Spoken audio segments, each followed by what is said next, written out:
Remain relaxed. The whole world is there. Nothing is going to run away anywhere. We don't have to be in a rush. Don't have to do anything. Just we have to make the mind to remain quiet. That is the first step to achieve. And the rest of the things follow easily, like an automatic. Once you press the accelerator, you have to start the engine. Then you have to press the accelerator, then change the gear, remove the handbrake, like that. Then automatically it moves. Like that here, your job is learn to become quiet mentally. Your mind would have become habitual to keep thinking. A thinking is needed to work in this world. A thinking is needed to plan your work in this world. But you don't have to allow the mind from thinking to jump into an anxiousness or brooding unnecessarily. So you think, you plan, and you execute the work. That's all. The rest of the time, mind can remain quiet. It has to remain quiet. But it has become a bit habitual, a little bit pampered by every soul. And that's why it's keep running like a monkey. Just you have to stop that, and then you can enjoy the amazing peace. You can attend to any problem of the world is no problem. Anything you can work is no problem. Just you have to understand all the time keep worrying and brooding is not necessary. Sometimes when it is necessary, just you use. When it's not necessary, you just remain quiet. So today, Babaji, the topic is meditation, a purification process. The first question, Babaji has mentioned that meditation is a purification process. But what is it that is being purified, Babaji? First, we need to understand how the dirt of the mind has happened and why its purification is necessary. The mind has the ability to imagine or be creative. Just imagining one thing, and then it's like a planning. You need to plan for a thing to get executed, and then you have to execute it. But what has happened to humanity particularly, once they have started imagining, trying to be creative, they have lost control over that imagination, and continuously mind is into imagination like a chatterbox. Not only simply that it can imagine what it wants to do, now once it has become habitual, it has started imagining all unwanted things, like in a duality, happiness and unhappiness. It is consistently into this. So thus it has lost control over itself. Simply it is unable to remain quiet. And that is the basic reason it has lost its peace or happiness. And also the contentment. Constantly mind is looking for something. It is looking for that something basically is for the reason it wants to have happiness. That's how we tell, knowingly or unknowingly, humanity is looking for happiness.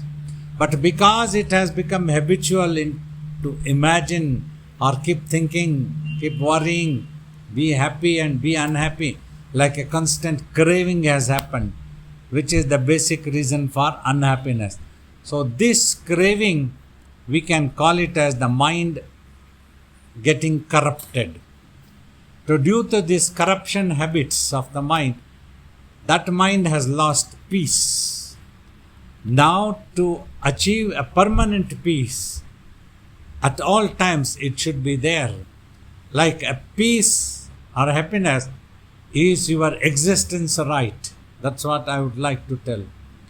So for this, you need to purify the mind of its habits. Now, whatever it has been imagining since time immemorial perhaps, it has also acquired those as the habits and imprints which could be sitting in the subconscious state. So, once you have lost control over your mind, what is going to come up into the imagination is unpredictable. Sometimes some happiness imagination come, sometimes some unhappiness imagination come. So this is what has happened, making you to lose your peace and happiness, and no matter of effort in this world has given you, can give you a permanent happiness or peace, because the mind is looking for the same peace that it had enjoyed by remaining quiet or in the self. So to achieve this, you need to purify those habits of the mind. So that's what we call it as the purification, and also the meditation as a purification method. Thank you, Babaji. So, Babaji, how does the meditation itself work to purify those habits? The instruction is to close the eyes, focus the mind inside, in between the eyebrows. So does the purification happen from that moment, Babaji? Yes, exactly. Because here, as I told, mind has become habitual to go into a craving consistently all the time. And it has also absorbed imprints. These are all sitting in the mind, which gives an attitude or habits, acquired habits of the mind. How to purify this? So, mind has to become quiet. But humanity may not understand how to remain quiet because it has become habitual. You try to be quiet, but the mind won't remain quiet. It goes into chatterbox. Thus, you use a technology. Also, when you use this technology, you will be able to pay attention to the truth of existence. So just now, as I tell, nobody has seen the mind in the naked eyes, and nobody even tries to know or recognize or understand what the mind itself is. Only like some saints like Ramana have called, mind is a bundle of thoughts. It is true in a sense, because it is constantly into chatterbox, cravings. It has become habitual. So thus, this mind, it has forgotten about itself. Mind has forgotten about itself. It is unable to pay attention to itself. Thus, it is unable to see itself, become aware of itself. For this, it has to give up all cravings, all habits, all attitudes, and become pure consciousness. Consciousness I call when there are no thoughts or visions, totally it has given up all habits and it is quiet. That is the pure consciousness. For sake of teaching, education, we try to call it as the consciousness, because wherever you apply that consciousness, you become aware of itself. So now if you can apply it to yourself, then you become aware of yourself. That's what the meditation's meaning. You pay attention to, you need to pay attention to what you are. For that, you have to silence the mind first, quieten the mind first, make the mind give up all such habits. That's what the technique of the mind meditation is taught, that you just watch in between eyebrows. When you are watching, you are not thinking.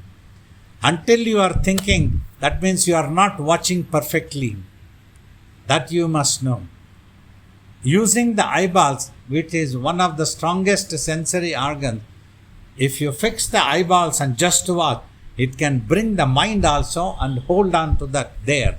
It can behold the mind there. It won't allow the mind to start thinking.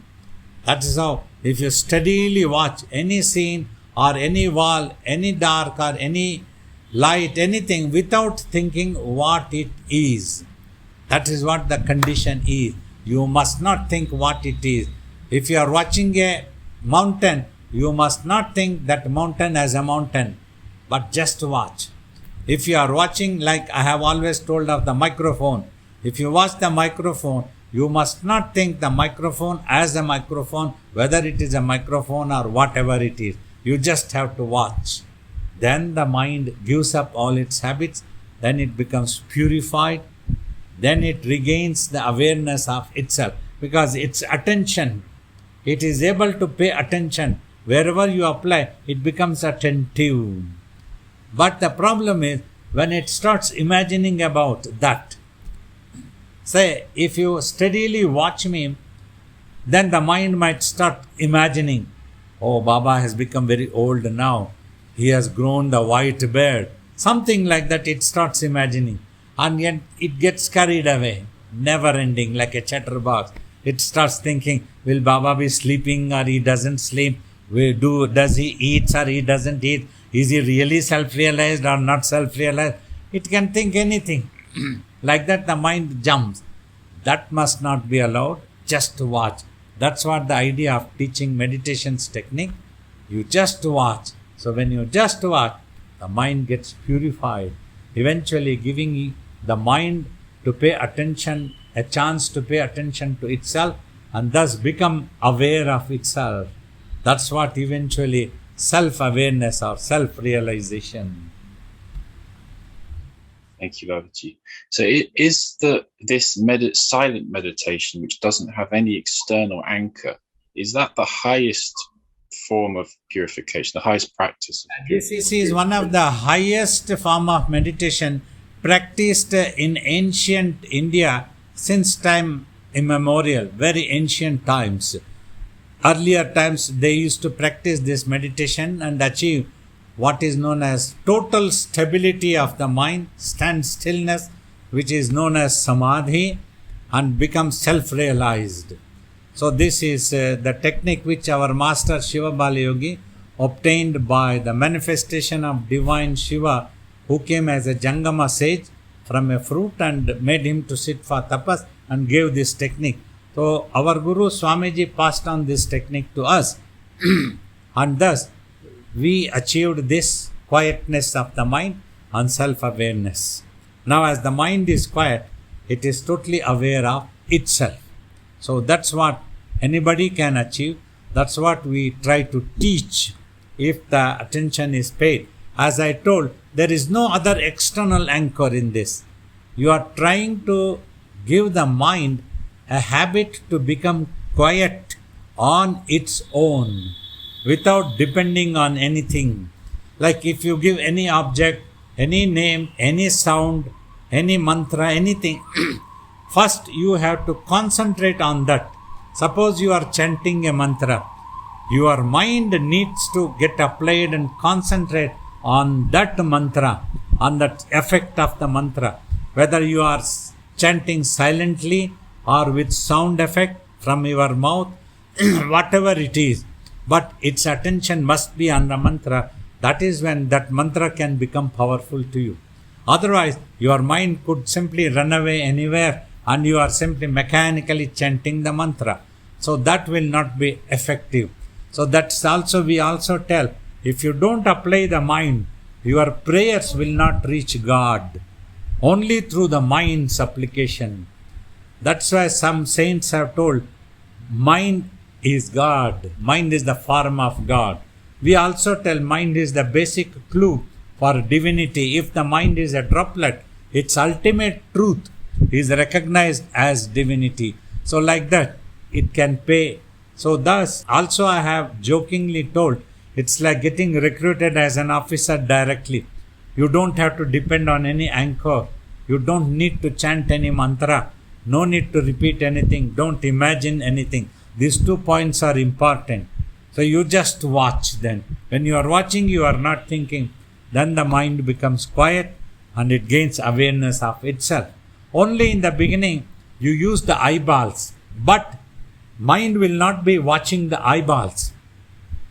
Through the eyeballs, it will try to watch in the beginning, in between eyebrows.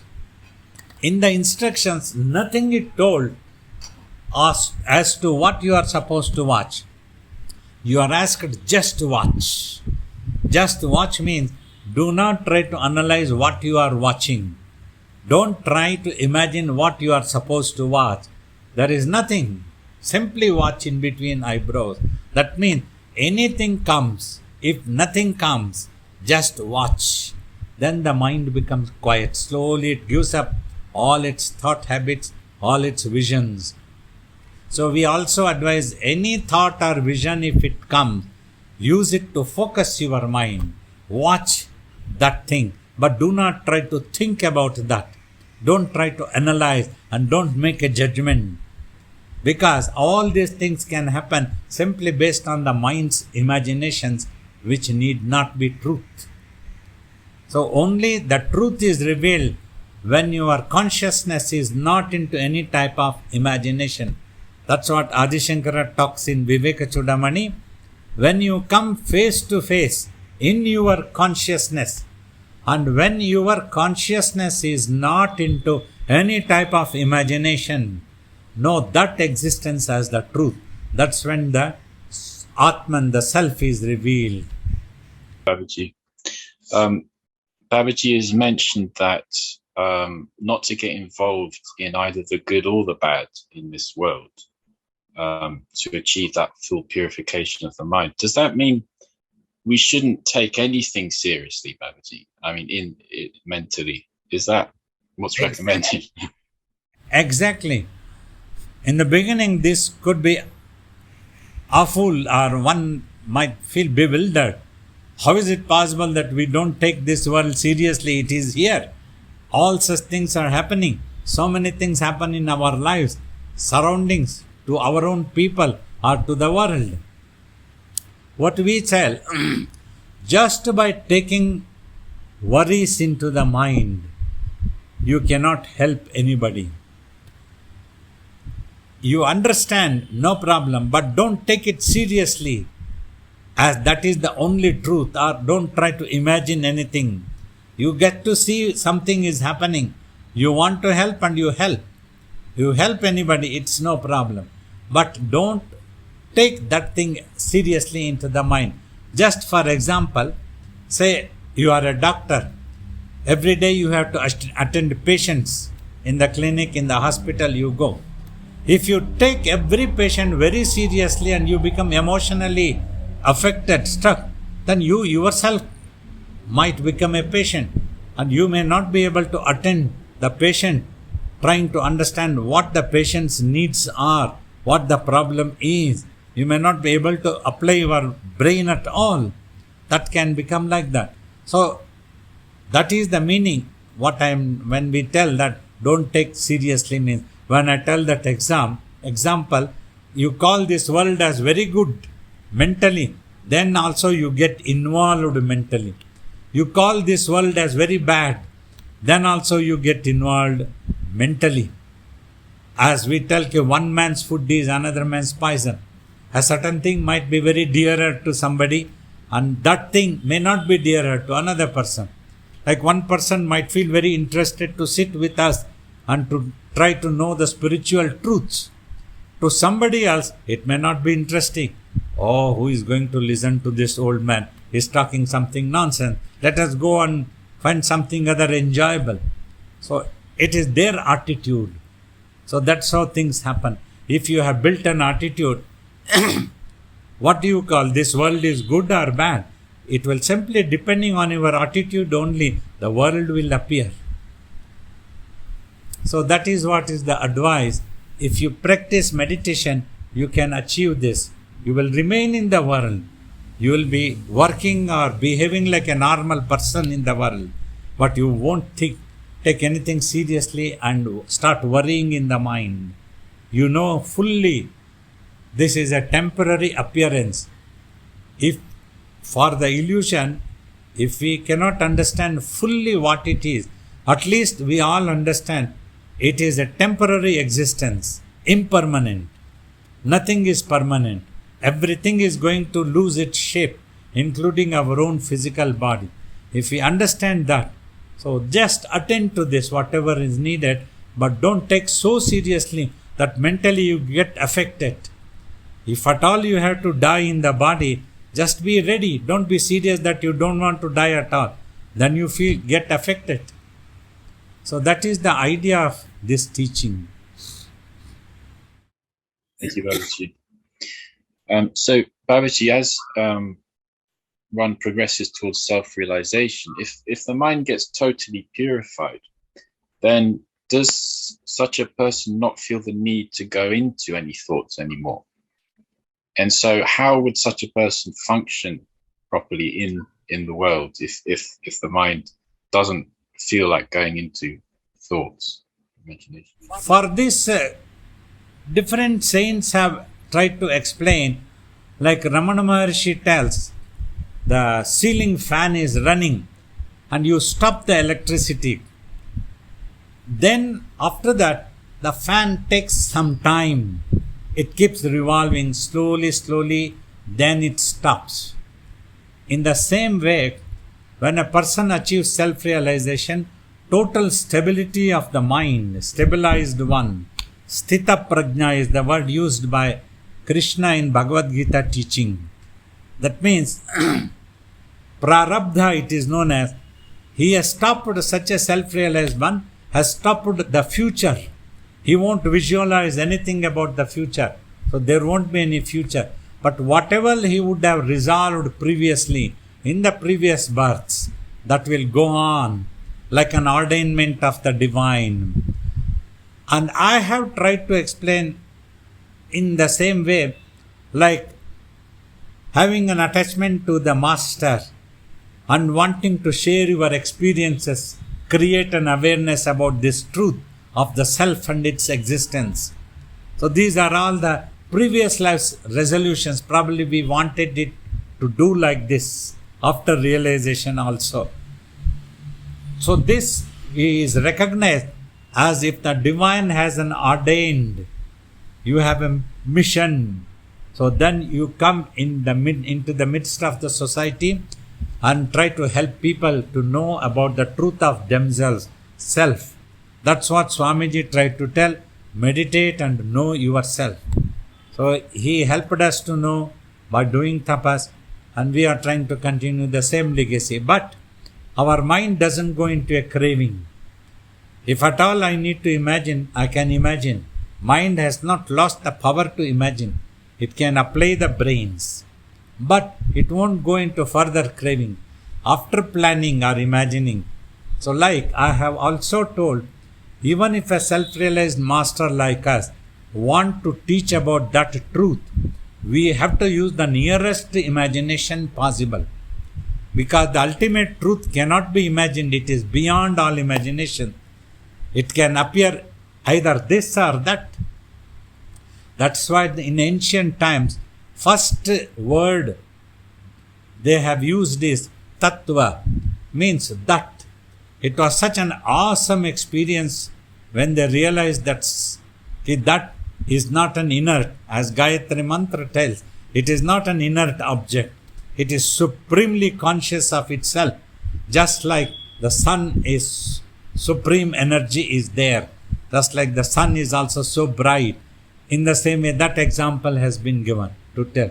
So though it appears to be inert, though it appears to be nothing, it is something. Vasishtha tells in his Yoga Upadesha, it is there and it is not there. Like I tell, this room is filled with space, or you can call it, this room is void with space. Both are same. Depending on your attitude, the zero appears as absolute and the absolute can appear as zero. Both are same, which has no beginning and no end. So that's what it is, boundless. So that's why you cannot imagine exactly what it is. However, that is the great skills of the great sages who gave us Upanishads, and teachers like Adi Shankara, Buddha, Ramana Maharshi, they all gave such wonderful teachings by using such wonderful great imaginations and giving a clue to the student, so that the student also finally try and put an effort and go for the truth. That's what the first thing the teacher try to quieten your mind. That is the basic obstacle that you are unable to pay attention. Vittal, why? You stop watching the movie. Until you keep watching the movie, you have forgotten you are sitting and watching. You are thinking that movie is the reality. You stop that one. Then you will know what you are sitting like that. You quieten the movie that is in the mind. Then the truth is revealed. Thank you, Babaji. Babaji, a yogi's consciousness, if it is totally pure, and they're acting selflessly for a larger cause at all times. So is anything that a yogi does, any action that a yogi does, is it for the benefit of a devotee? Yeah. This is one experience when you really meditate in the right technique, using right technique, without misunderstanding and without going into unnecessary myths and all such things. You go for the truth. Then when your mind becomes purified, with that mind, when you apply the brains, you will be a matured person as a human being. You will always try to think of a larger cause, a welfare of the society, welfare of the world and all the worlds. That's how the sages taught in their prayers. May all beings in all the worlds be happy. Loka samastha sukhino bhavantu. All worlds be happy.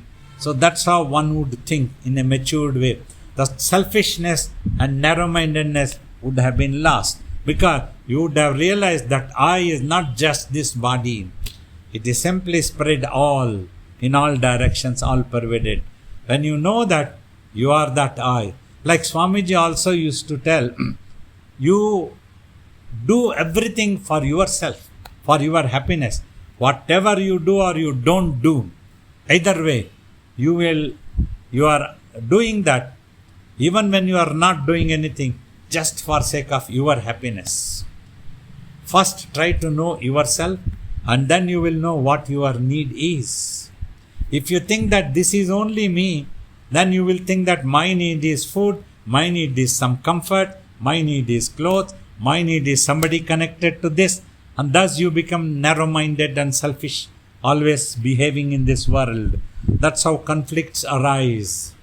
We are ready to harm the other. We don't want to consider each other.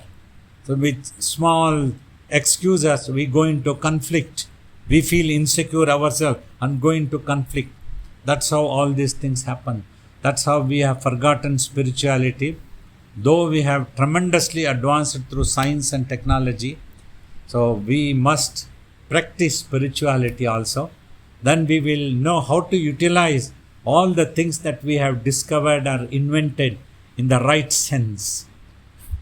We should try to live for each other, not against each other. As in my childhood, I used to keep thinking, why is that always humanity is against each other? Why these conflicts? Why do we have to kill each other?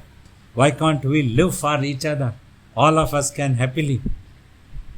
Here once again, though many times I have told, would like to quote during my college days studying in a science magazine, a scientist telling, Earth always have had and will have enough resources to meet the need of humanity, but not its greed. If a greed comes, it's a never-ending process. Thank you, Babaji. And Babaji mentioned there about the giving up the different identities of I am this body, I'm this and that. So as the mind becomes more purified in meditation, are we removing those subtle bodies one after another? Is that how it happens? And eventually in tapas, all those subtle bodies will be dissolved once and for all. Is that? Yeah, definitely all those subtle ideas. I'll just give a clue for 2 or 3 examples. Just like I have always keep telling, like I am an Indian, I am an American, I am an European, that would be sitting as an ego, as a subtle body, giving us such ego factor, whereas it doesn't really exist. No such body exists. But in our imagination it is sitting. And anything that we imagine, I am a businessman, I am an officer, I am a yogi, I am a king, anything like that. that is another subtle body sitting. I am sitting as a king, whereas I am does not exist as a king at all, simply in the imagination. So all these, like that, numerous subtle bodies would be there in our own consciousness from time to time that we would have imagined. That's why Swamiji used to tell, when you come to me, just come as a devotee. Forget whether you are a general, whether you are a royal person, whether you are an officer, whether you are a businessman, anything. If you come like that, your ego will prevent you from learning the truth, what I want to give you. You will be thinking, oh, I am a VIP, I am an officer, I must be given a VIP treatment. The Guru should give me special timing. They would gossip with Swamiji and simply go away, never learnt anything. That's how Swamiji used to tell. Give up these subtle bodies that are all in your imagination, which can form an unnecessary ego. So these are the subtle bodies that are spoken. Thank you very much, Babaji. Just to ask, why does it happen that more and more tests come as one progresses, as mind gets more purified, as the sadhana progresses? Why it seems that looking at Babaji and Swamiji's life, the more and more tests came to. Is it to test that determination, and where did those tests come from? You see, there are two types of things. One is, sometimes we trap ourselves by committing mistakes, by our inability to understand the situation properly, by losing patience. Patience is such virtue which enables us to understand the situation, whether should we get involved, should we go into this conflict or not necessary, unless it is imposed on us. Thus, we can think always. And another thing, we are helpless often in this world. Because we are living in the world, we may not have a choice. If a conflict comes very close to us, we cannot keep quiet. We may get involved. Suppose, like in the ashram, I am looking after the institution of my Guru.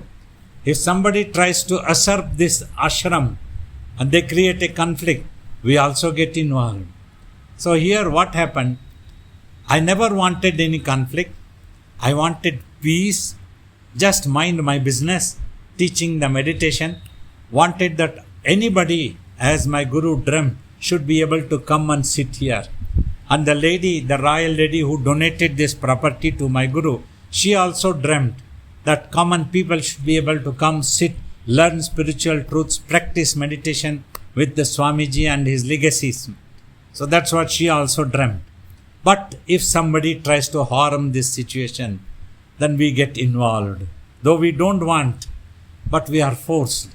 This is, we call it sometimes a divine wishes. Some people call it luck favors. Some people call it the nature works, sometimes like that. Because just like you are driving on the road, you are a very good driver. You drive slowly. You don't cross the limits of the speed prescribed on a highway. You don't go very fast. You go only in that. You cry. But yet, you might get involved in some accident. If another person who is driving dangerously, has no control over the wheels, so it's very difficult to give a conclusive answer how you get involved into the accident when another person is driving dangerously in this world. This world is like that. So this either you can call the nature's work, or your own destiny, or the divine's wishes, luck favoring. So many definitions have been given by different teachers. So whatever it is, it just happens like that. We are helpless. So whatever is possible in our hand, we must try to work out for peace as much as possible. If another person is a fool or wicked, evil, dangerously trying, we must try to avoid getting involved as long as it is not imposed on us. Suppose if another country invades our country, So our country has to defend itself. Though we never want any conflict, we don't want wars. But if somebody else is imposing, so what do we tell with that situation? It's really inconclusive and no conclusive answer is there. Though different definitions can be told. Maybe our own destiny or the divine's wishes or the destiny of the country, destiny of this institution. What do we have to say? We never wanted any conflict. We just lived peacefully. We never wanted anybody else's land, but somebody wanted to take this land. So this is a very peculiar situation in the world. This is what my personal opinion, which has no conclusive answer. One likely possible, as I have always tried to explain, when we keep visualizing in the mind a negativity, like in every life, every time that the consciousness is born, it splits, its power reduces, means the potency of the mind reduces. Yet the mind of a human being can work such wonders. So much genius people are there, discoveries, inventions have happened. This is all because of the focus of the mind. When they have focus, remain observed and thought, the same thing can form as a destiny in the next life if you are visualizing a particular thing. In this life also it can materialize after some time. Mind has such powers. That's why in our teachings we always tell, if you are positively visualizing, you can shape a positive destiny for yourself. If you are negative in your visualization, you can be shaping a negative destiny for yourself. That's why the great sager found out that the mind takes 6 shapes. They divided: extreme greed, extreme anger, extreme attachment to impermanent world, and false pride and jealousy, like this. 6 enemies, Arishad Varga they call, 6 enemies of human mind. Whoever has got in their mind, they are the first casualty. This is one likely possible, that when we face such tests, what you were talking in the beginning of the question, we face tests in this world. Everything is not smooth. We want to live peacefully, but some problem comes. You try to sort out one problem, 10 arises. Because another point, everything is impermanent. We try to achieve some peacefully, save some money and try to do something, but by then the body ages. Once it ages, it starts giving problem. Then we keep wondering, my God, so much we struggle to earn a little bit of saving, and now I want to sit and eat, but I cannot eat anything now. All sorts of problems have arisen in the body. No answer for this. It is nature. Because this world is impermanent, we have to accept it. That was what written. When we were young, when we could eat, we could not get that peanuts. And peanuts are there, but we don't have teeth.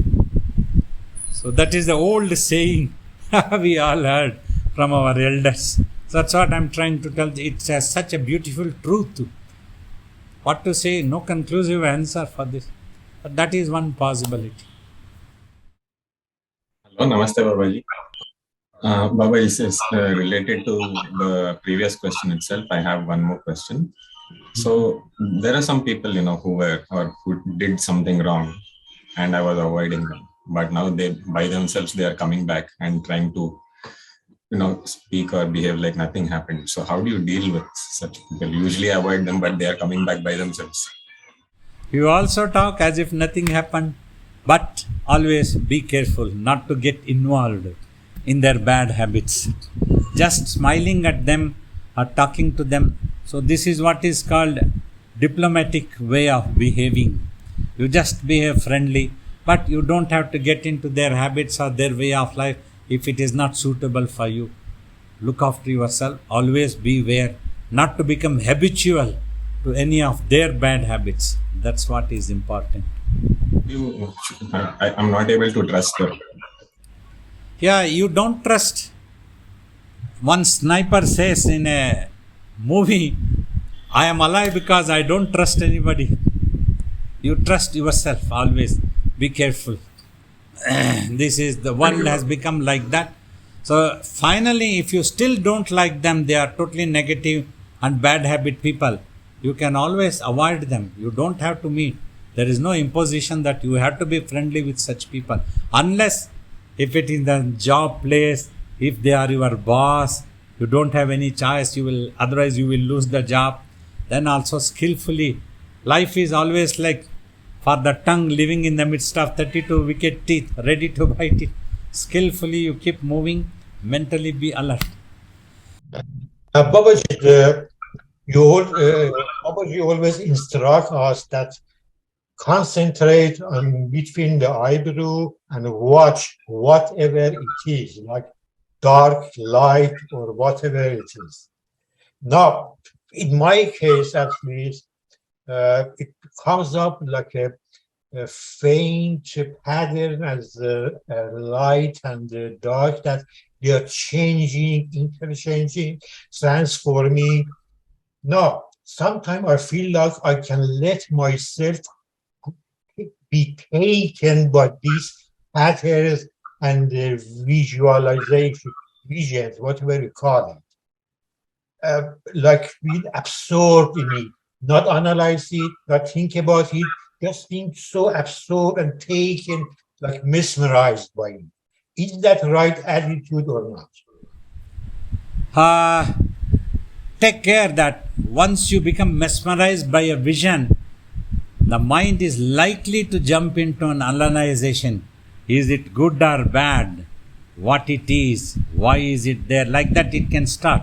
Whether now you see already your mind is doubting whether it is good or bad.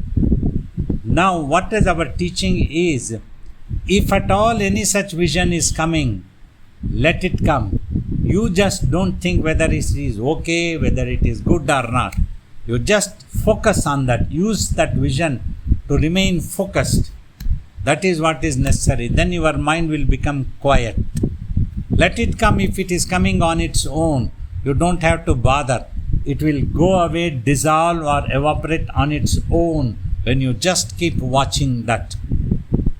But what I mean is not some particular vision that comes and goes.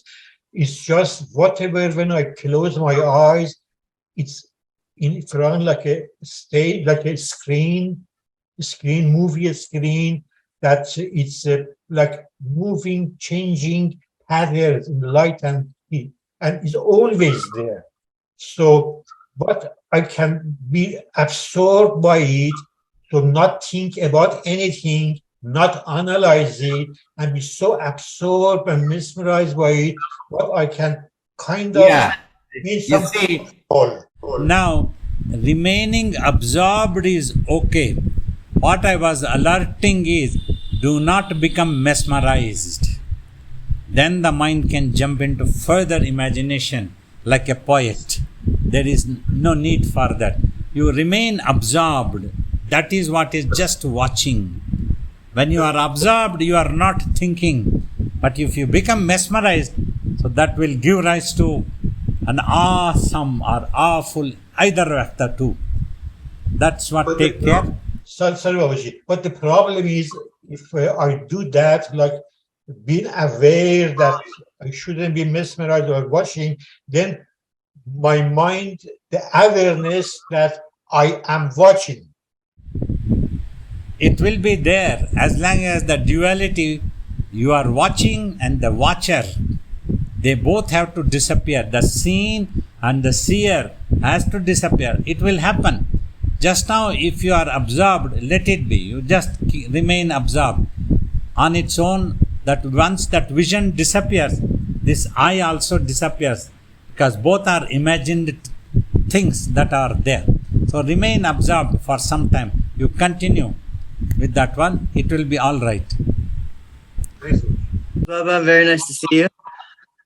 So as I was listening to you, I started to wonder if the trials and tribulations that we go through in this life are kind of like a natural means of the mind purifying itself, because like it took for me to get to the very lowest point, like I would socially, mentally, physically completely a wreck. It took for me to hit that very lowest point for my mind to finally snap into it. Just completely changed one day. One morning I woke up and I had a completely different view on life. And I started to meditate. I started to change my view and I started to be happy again.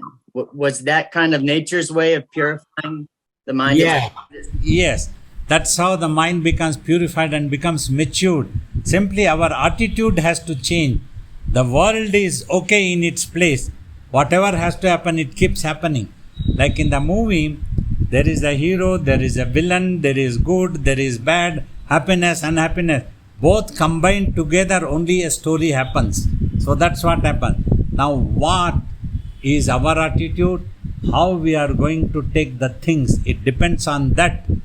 Based on that only, our mind will become either happy or unhappy. So if we learn this one, we can face this world. Like a soldier will face the battlefield. It's not an unhappy thing. It's not a thing to be afraid of. There is neither panic nor pain, nothing. It's an opportunity for him to show his valor.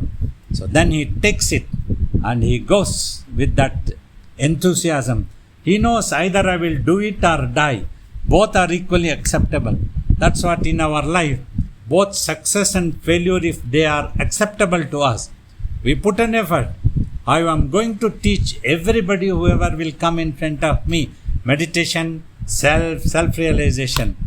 If I am going to be a failure, that nobody is going to get realized finally, no problem. But I am not going to give up my teachings.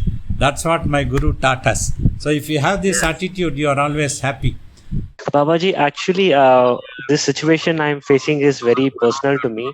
Like I am in I got married, and the kind of thing is happening in my life is like I want to help my immediate family members, either financially or emotionally or whatever. But my spouse is kind of not interested in all those things actually. So, but definitely I don't want to come out. I know there is a problem in all these things. I don't want to get out of these things, but still I want to serve and help others. How do I convince, or how do I cope with the situation, or should I give more time to make her understand? I don't know what to do. I mean, this is a very conflict of... This is a very difficult situation. Finally, choice and decision will be yours. I can give an opinion. Like if it is you who is earning, you have a right to utilize that money. Once you spend a certain amount for the family as a duty, give substantial amount, do some saving for your spouse, and you have given. Then take out some in the budget. From that money, you decide what you want to help, to whom you want to help. And you have a right to do that one. No power should be able to stop you from doing so. Once you have given your wife's share to look after the family, you have a right. Whether you try in your best way possible, diplomatically, peacefully, try to explain to her, talk to her. If she accepts, it's okay. If she doesn't accept, but you don't have to stop. If she becomes adamant, so you also have a right to become adamant. I am going to do this. I have given you your things. I have done my duty as a husband. I am looking after you. Little bit of money is there. I want to help somebody and I am going to do that one. In the life, we have to take some decision if the other doesn't accept it. As long if they accept, there is harmony and peace. I know one is always worried about peace and harmony at home. But if the other doesn't cooperate, you cannot help whether it is two countries negotiating for peace or two people negotiating for peace. It all depends on both others' attitude also. So you try your best and then you help others and be satisfied, whatever happens. Yeah, I am following the same approach. Thank you, Babaji. Yeah, that's how we learnt from our Guru. So take a decision and do that one. Pranams, Babaji. Yes. When you give the instructions in the initial part, when we sit for meditation, it's very clear the instructions stays in the mind and we are able to bring the attention in between the eyebrows. But unknown to us, the mind slips gradually. And then again, we try to bring back the focus. So as you said, it's a constant struggle. It's a tug of war. And is this the process where the awareness is being built and the purification process starts during the process where the awareness comes? Yes, definitely. Gradually, if you become more positive from the struggle, you are putting an effort. It converts to effort. Efforts are more positive. Struggle means you are finding it very hard. You might get defeated, that type of attitude comes. So you don't have to struggle. Put an effort, just like you are playing a tennis match. The opponent hits and you also hit. So mind will have an upper hand in the beginning because of its time immemorial habits. So once you achieve that one, it will go smoothly. But in the beginning, don't give up, whatever happens, right? Pranams, Babaji. Yes. Babaji, when I do your meditation, I have to put lot of strain here on between the eyebrows. Then I feel my eyes fixated. But when I'm relaxed, I cannot really find the right spot. So doubts started coming if I need to take Diksha again, or maybe I need to ask Babaji to touch my third eye again. So such questions started. You see, when you were here also, I explained to you the same thing. Don't keep doubting like that one. And you are always in a rush also. So that's when happens, when you are in a rush, because mind is the most infinite. Nothing else is there. If you want to catch hold of your nose, you can catch easily, but you cannot catch the mind. It takes some time. Be gentle to yourself. Gently close the eyes and keep watching gently. I want to achieve now itself self-realization. It may take years. From childhood, we had been putting an effort. Slowly one day came. So don't look back. Don't keep counting the time. When will it happen? It will happen one day. You just put in effort. Be positive. Don't keep struggling. Put an effort. Effort is different. Struggle is different. If you become struggling, you are becoming slowly negative, unknown to you. Be positive. Put an effort. Remember the technique, remember the instructions, just keep watching. It will come one day, if not today, tomorrow it will come.